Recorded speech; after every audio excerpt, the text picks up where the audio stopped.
Bueno, aquí andamos, gracias que nos acompaña. Seguimos aquí en el 11 y estamos en 95.7 de FM en Radio Instituto Politécnico Nacional.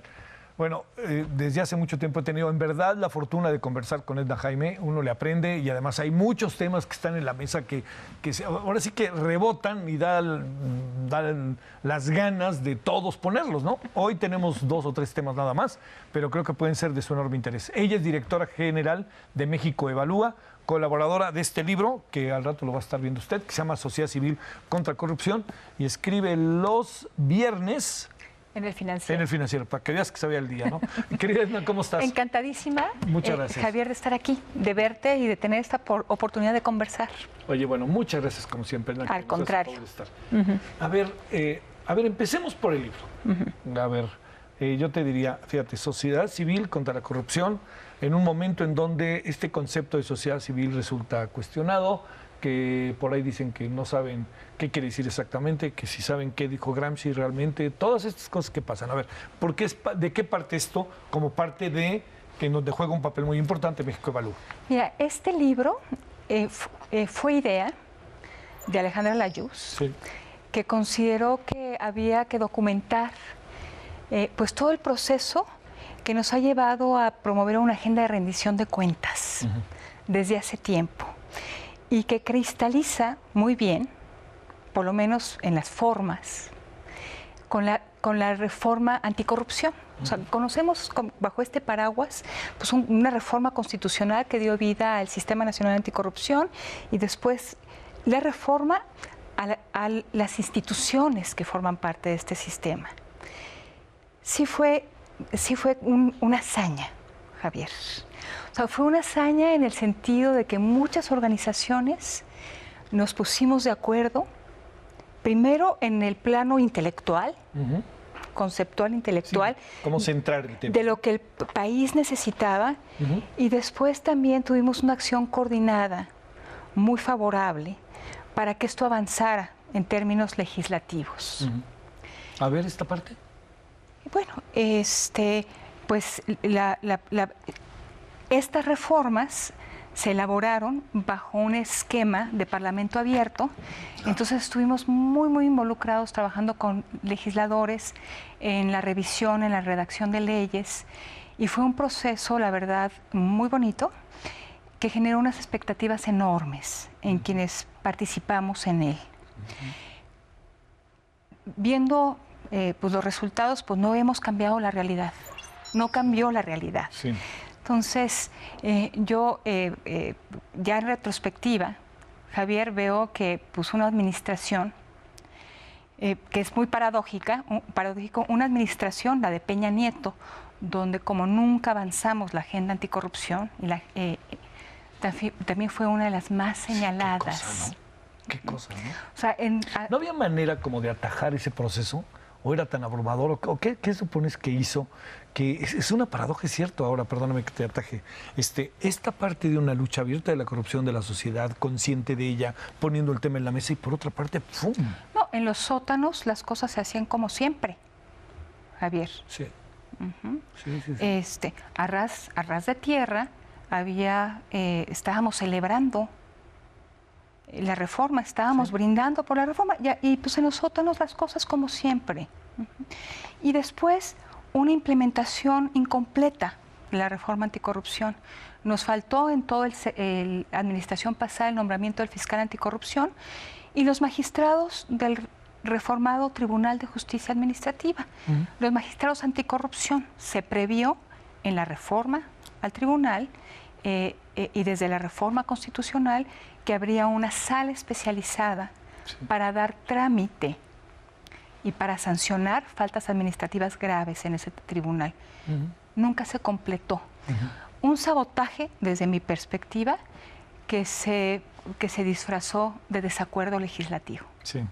Oye, a lo que se suma lo que pasó en todos los estados de la República Mexicana, que era extensivo el sistema, ¿no? Bueno, esta es una reforma nacional, es una ley nacional, es un sistema nacional, entonces todos los estados tuvieron que haber creado como espejo sus propios sistemas estatales anticorrupción. Y tampoco. Y encontramos de todo, Javier, esfuerzos que comenzaron muy bien y que después se extraviaron, y procesos que se capturaron, porque me parece que esa es la dinámica. Creamos leyes, las implementamos en instituciones y al final esas instituciones se capturan. Sí. Y creo que ha pasado esto en algunos estados. Entonces, las capturan los gobiernos. Sí. Entonces, ¿cuál es mi conclusión? Nunca habíamos llegado tan lejos y sin embargo nunca habíamos hecho las cosas tan similares, ¿no? Sí. Híjole, de manera qué tan fuerte, similar. ¿no? Ahora, esto, sí. Javier, es un trabajo de insistir. Creo que de lo que el libro da testimonio es que la sociedad civil, pues sí se convirtió un actor central de la rendición de cuentas. En la rendición de cuentas no solamente se da a nivel de instituciones de Estado, de una manera vertical, también se da de una manera horizontal, pero también se da de una manera vertical, y me parece que es muy importante que la sociedad civil exija cuentas y que esté involucrada en agendas de rendición de cuentas. Sí me parece que en este tema, Javier, no hay punto de retorno. No. ¿Cómo? No.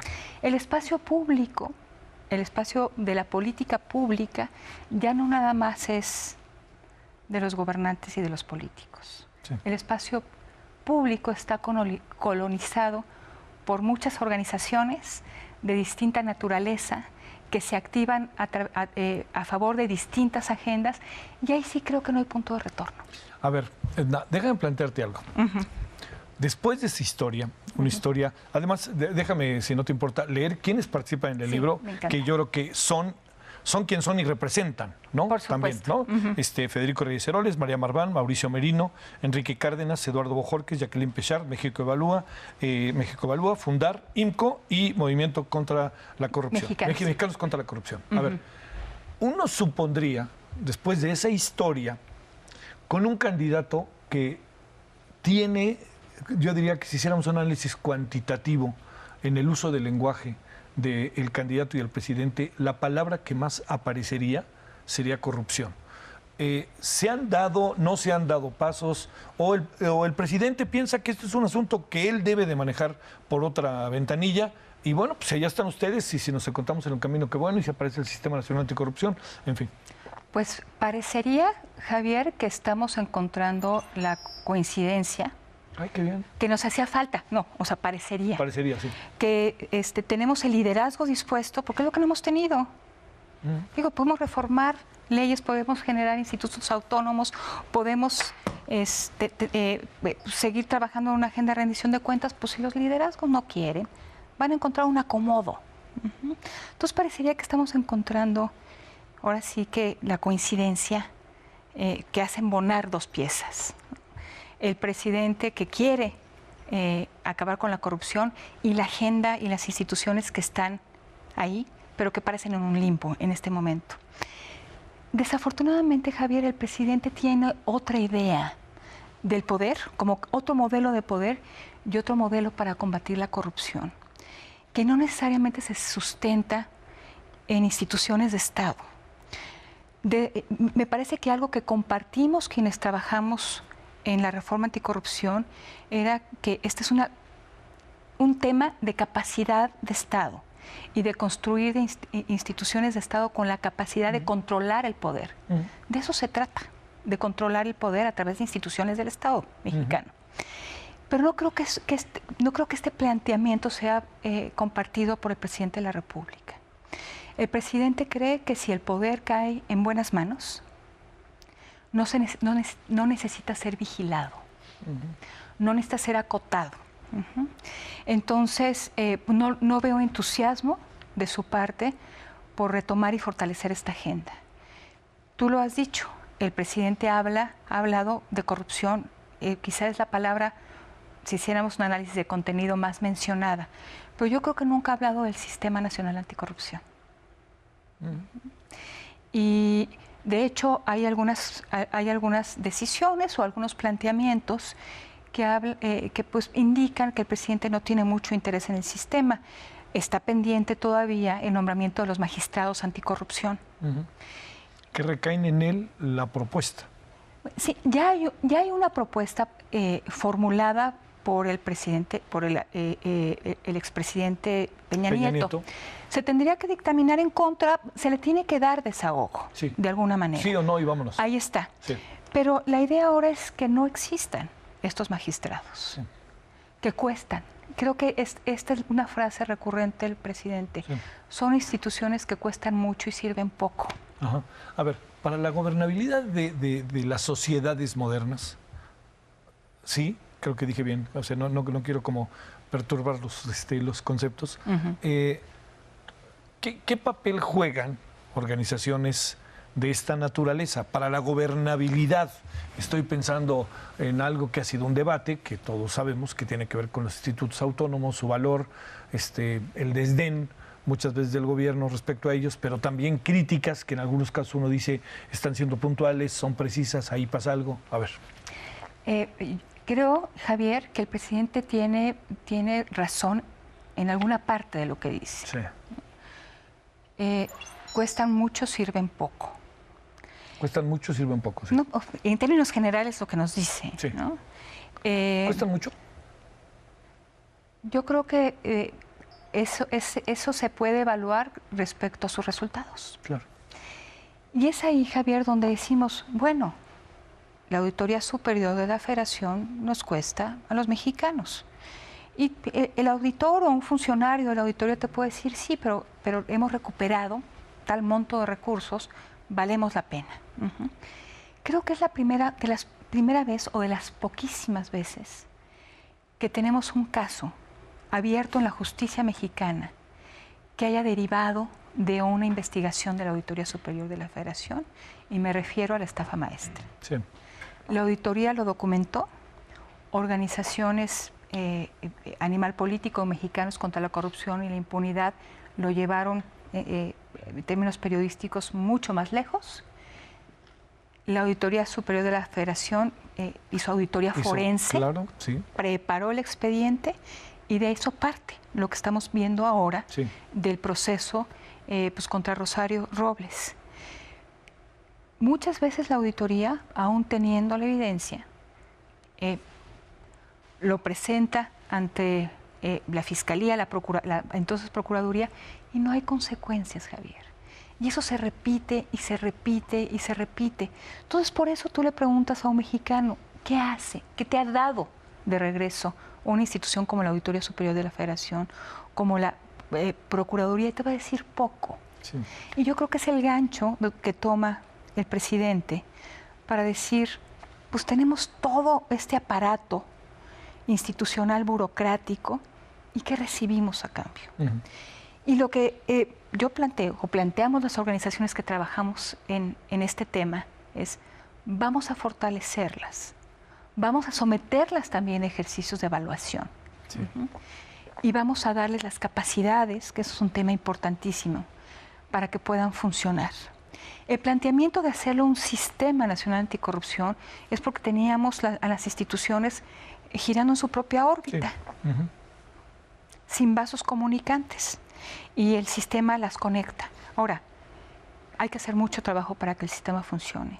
Y sí creo, Javier, que necesitamos liderazgos políticos convencidos.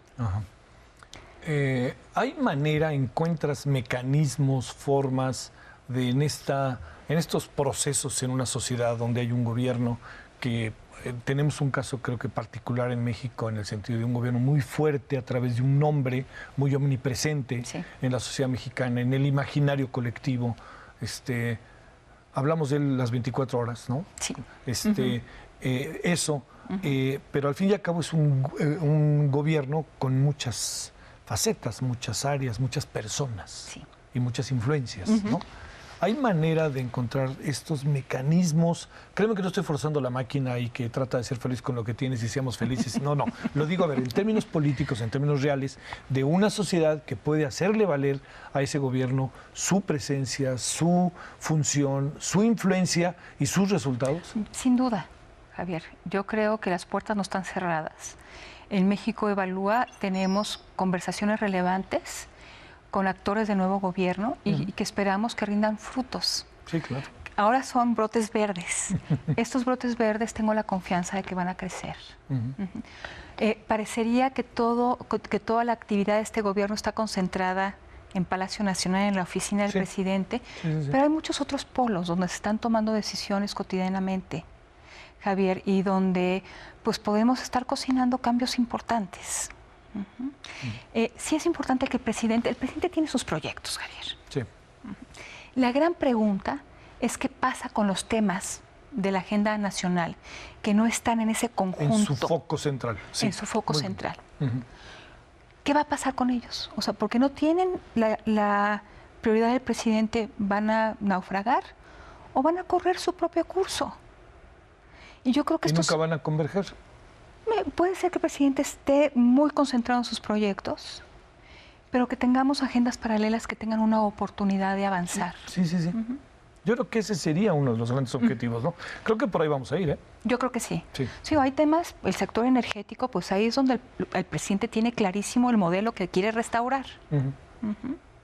Y fue muy duro con los órganos reguladores en ese ámbito. Con el CRE, ¿no? Sí. Pero hay otros donde a lo mejor hay oportunidad de que avancen, aunque no estén dentro de la agenda prioritaria del presidente. Sí. Y que vayan de manera paralela. Y que vayan de manera paralela.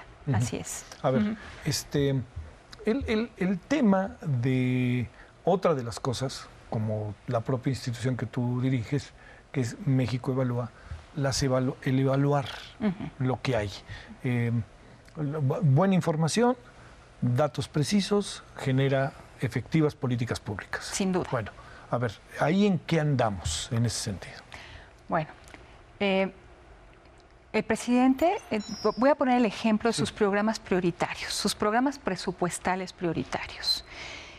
Mira, Javier, pues será menester evaluarlos. Son muchos recursos invertidos. Y aparte hay que recordar... No, hay un ahorro grandísimo que uno se pregunta por dónde se va acomodando, ¿no? Exactamente. O sea, el esfuerzo que se hizo en la reestructura del gasto para liberar recursos para estos programas amerita, y creo que los mexicanos debemos esperar, que estos recursos reasignados nos generen más valor que donde estaban colocados antes. ¿Sino qué? Si no, perdemos todos. Entonces, necesitan evaluarse. Hay un problema importantísimo con esos programas. La mayoría no tienen reglas de operación. Nuestra ley lo permite. O sea, permite que haya programas sin reglas de operación, sobre todo en el arranque de una administración. Conforme avanza, es muy importante que se asienten estos programas presupuestales en reglas claras. ¿A qué me refiero? ¿Qué problema público va a resolver? Tenemos que tenerlo claro de entrada. ¿Cuál va a ser la población beneficiaria? ¿A través de qué mecanismos va a llegar a esa población? ¿Cuáles van a ser los elementos para que podamos evaluarla? O sea, es muy importante que un programa presupuestal tenga reglas de operación. Si no, la posibilidad de extraviarse es enorme para los propios operadores de los programas. Si no tienes claro este conjunto de cosas, se pueden extraviar. Entonces, es muy importante que la política pública se tome con base en evidencia, que no improvisemos, Javier. Sí. Y me parece que estos programas presupuestales, si hay posibilidad de evaluarlos, no va a ser fácil porque no existen reglas de operación, si le regresen información al aparato gubernamental para que corrija. ¿Veo disposición para eso? No lo sé.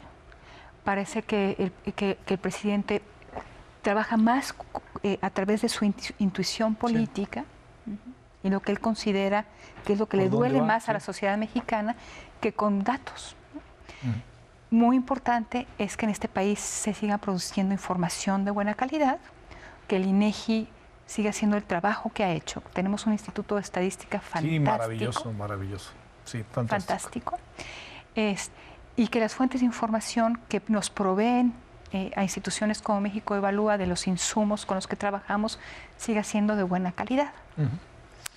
Nuestro análisis llega hasta donde la información lo permite y la verdad cada vez tenemos mejor información y eso habla muy bien de un país que sabe generar información es un país que está avanzando. Y un país que usa la información para la toma de decisiones, pues ya nos coloca en un estadio distinto. Claro, y además sabes perfectamente dónde duele. Espero que no haya retrocesos en este punto. Sí. Me preocupa, Javier, decirte que hay un grupo de personas, los siervos de la nación, que están recogiendo información, que están elaborando padrones alternos a los oficiales. No es la mejor manera de proceder. Sí. Lo pondría así nada más. Sí, claro, aquí habrá que ver metodologías, hay muchas cosas, ¿no? Hay muchas cosas. Sí. A ver, déjame plantearte, cuando hablamos de todo esto que hemos construido en estos años, a veces con una actitud del gobierno medio, como que no sabía el gobierno qué se estaba haciendo y dijo, a ver, ándele, pásele ya, me quito de problemas. La verdad que de repente se me dio la impresión. Sí. Pero también al mismo tiempo instituciones que entiendo que pueden generar controversia, polémica, pero que uno sabe que están ayudando. Es una tendencia del mundo para gobernar, para convivir las sociedades y los gobiernos, para convivir incluso con los partidos políticos, o nosotros estamos como inventando algo que otros países no tienen. Pues yo creo que toda democracia desarrollada tiene una multiplicidad de voces que interactúa. Hay un verdadero debate sobre la política pública, hay un verdadero mercado de ideas, Javier. Sí. Yo creo que eso es buenísimo, ¿no? Sí, que haya muchas ideas y que estén compitiendo en el espacio público, pues a mí eso me parece fundamental. Y seguramente ha de haber algún estudio, Javier, que vincule la intensidad en la discusión de ideas con la calidad de la política pública. Yo creo que hay una relación. ¿Hay muchos institutos autónomos en el mundo? O sea, esto que son así, digamos... Mira, Javier, el tema de los institutos autónomos tiene que ver mucho con nuestra propia historia, sí, de dónde venimos. Y a mí me parece que es una respuesta para institucionalizar el poder. Claro. O sea, no nos ha alcanzado los recursos que hemos tenido a la mano para controlar el poder, y entonces hemos sí creado estas figuras autónomas que creemos que están mejor blindadas para no ser capturadas. Sí, en este tema quizás sí sabemos un poco excepcionales. Sí, nos andamos cuidando. Bueno, pues tanto dinero al INE y a los partidos por algo es. Está la desconfianza, Javier, sí, de que hemos querido